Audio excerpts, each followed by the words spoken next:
ఈ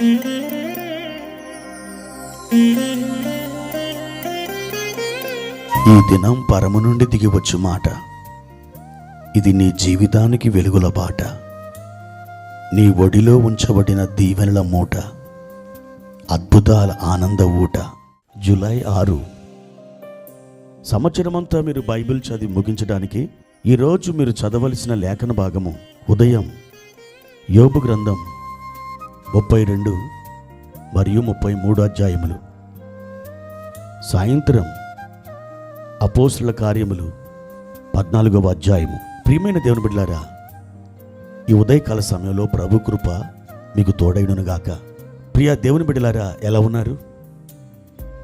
బాగున్నారు కదూ? దేవుని యొక్క అద్భుతమైన సన్నిధి నిరంతరం మీకు తోడై ఉన్నది. మాట ఇచ్చి మాట నిలబెట్టుకునే దేవుడు, ఆ మాట మీద నిలబడే దేవుడు, మన హృదయాలను ఎరిగిన ఆ ప్రభు ఈ దినాన్న నీకేమి కావాలనో ఆయన సమృద్ధిగా నీకు ఇవ్వబోతున్నాడు. ఈ భూమి మీద ఆయన మహిమపరచడానికి, ఆయనను నీ పెదవులతో, నీ నాలుకతో, నీ నోటితో స్తుతించడానికి ఈరోజు ఆయన తన గుప్పిల్ని మీ కొరకు విప్పబోతున్నాడు. ప్రియమైన దేవుని బిడ్డలారా, పరిశుద్ధ గ్రంథంలో 126వ కీర్తన 1-2 వచనాలు మనం చదువుకుందాం. సియోనుకు తిరిగి వచ్చిన వారిని యెహోవా చెరలో నుండి రప్పించినప్పుడు మనము కల కనిన వారి వలె నుంటిమి. మన నోటి నిండా నవ్వుండెను, మన నాలుక ఆనందగానముతో నిండి ఉండెను. అప్పుడు యెహోవా వీరి కొరకు గొప్ప కార్యములు చేసినని అన్యజనులు చెప్పుకొనిరి. ప్రియమైన దేవుని బిడ్డలారా, అద్భుతమైన యాత్ర కీర్తన. ఈ కీర్తన రచయిత ఎవరో మనకు తెలియదు. ఒకవేళ దావీదు ఈ కీర్తన రాసి ఉంటే పైన చిన్న అక్షరాలతో దావీదు కీర్తన అని రాయబడి ఉండేది. లేకపోతే ఆసాపు, కోరహు కుమారులు, ఇంకా తదితరులు ఎవరైనా ఈ కీర్తన గనక రాసి ఉంటే అది ఆ కీర్తన పైభాగంలో వారి పేరుని మనం చూడగలం. ఎవరు రాశారో మనకు తెలియదు, కానీ ఒకటి మాత్రం మనకు తెలుసు: పరిశుద్ధాత్మ దేవుడు ఆ వ్యక్తిని ప్రేరేపించడం ద్వారా ఈ కీర్తన వ్రాయబడింది. అయితే నా ప్రియమైన దేవుని బిడ్డలారా, దేవుని ప్రజలందరూ పాపం చేశారు.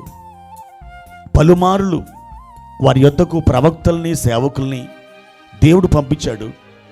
అయినా ప్రజలు మొండితనంతో దేవుని మీద తిరుగుబాటు చేశారు.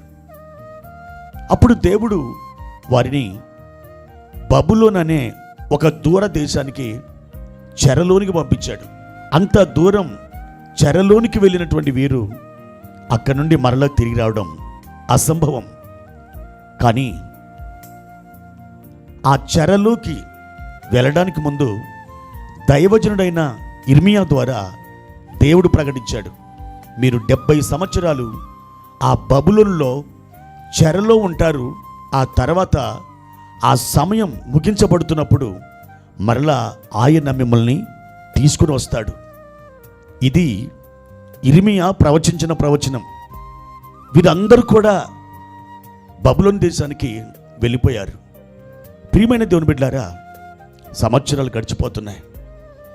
ఆ పరిస్థితులను కూడా తమ సొంత దేశానికి మేము వెళ్తామా అన్నట్టుగా ఉన్నాయి. అది అనుమానాస్పదంగా, సందేహాస్పదంగా ఆ పరిస్థితులన్నీ కూడా వారిని ఆవరించినాయి.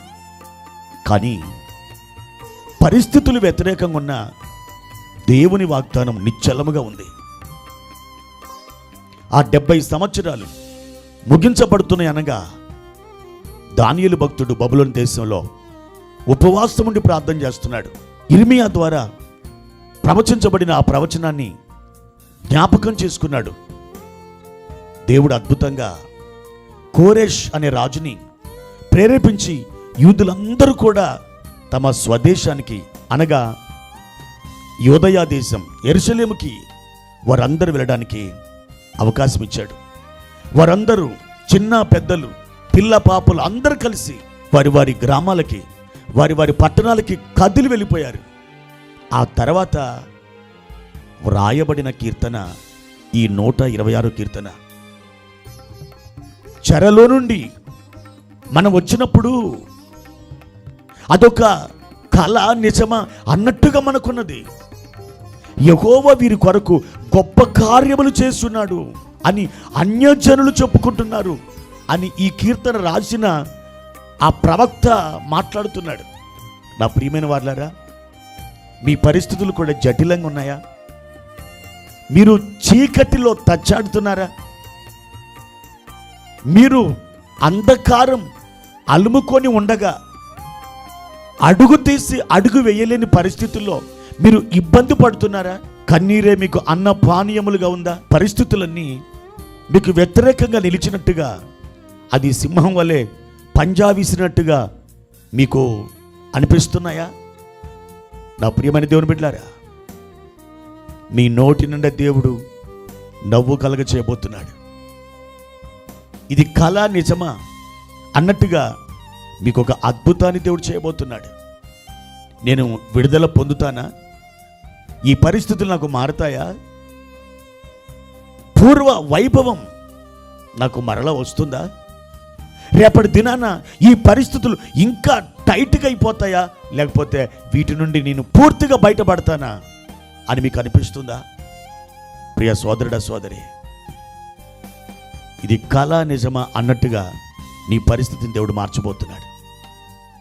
నీ నోటి నిండా దేవుడు నవ్వు కలుగజేయబోతున్నాడు. ఒక అద్భుతమైన ప్రపంచనం దేవుడు సృష్టించబోతున్నాడు. దేవుని యొక్క మహిమ మీరు సమృద్ధిగా అనుభవించబోతున్నారు. ఆయన తట్టు కళ్ళెత్తండి.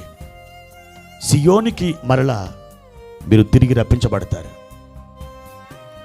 అద్భుతమైన కీర్తన మీ నోట దేవుడు ఉంచబోతున్నాడు. మీ పాదాలు నాట్యమాడబోతున్నాయి. మీ చేతులు గట్టిగా చప్పట్లు కొట్టబోతున్నాయి. మీ ముఖము నిండా అదో విధమైన పరలోక ఆనందం నాట్యమాడబోతుంది. ప్రభు ఈరోజు ఒక అద్భుతమైన శుభవచనం మీ చెవులకు వినిపించబోతున్నాడు. నమ్మండి. నిరీక్షణతో అడుగులు ముందుకు వేయండి. ఆయన తట్టే మీరు కనులెత్తండి. ఒక శుభవార్త మీరు విందురుగాక. ప్రార్థన. ప్రియమైన తండ్రి, మీ ఘనమైన నామానికి వందనాలు. మా యేసయ్య, ఈ ఉదయకాల సమయంలో మీరు మాతో మాట్లాడిన అద్భుతమైన మీ వాక్యం కొరకై వందనాలు. మేము కలకరిన వారి వలె ప్రభువ ఆశ్చర్యపోయే దినాల్లోకి మమ్మల్ని తోడుకొని వస్తున్నందుకై వందనాలు. మీ సన్నిధిని మాతో ఉంచి బలమైన కార్యాలు మా మధ్యలో మీరు జరిగించబోతున్నందుకై స్తోత్రాలు.